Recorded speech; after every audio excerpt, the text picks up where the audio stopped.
Challenge হবে। আমি তো বারবার বলেছি, আপনি কি করে ইন্টারভিউ দিচ্ছেন এখন?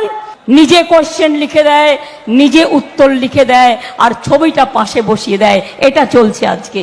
সেই জন্য বলেছিলাম পাবলিকলি হোক। বলুন কোথায় করবেন? গুজরাটে করবেন? যাচ্ছি গুজরাটে, আমি যেতে রাজি আছি। প্রেস কোশ্চেন করবে, ফ্রিলি কোশ্চেন করবে, আমাকেও করবে, ওনাকেও করবে। আমি দেখব জ্ঞান ভান্ডারে কত জ্ঞান আছে, আর কতটা দেশকে চেনেন, আর কতটা দেশকে ভালোবাসেন। বলছে আমি খানে খায়েগা भी नहीं खाने दूंगा নাকি সব আগে বলেছিল। আর এখন জিজ্ঞেস করুন, সব खा लिया, देश भी बेच दिया।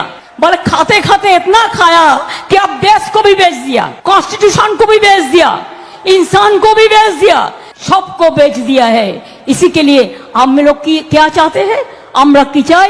মোদি যাক, শান্তি থাক, মোদি যাক, দেশ থাক, মোদি যাক, সংবিধান থাক, মোদি যাক, ছাত্র যৌবনে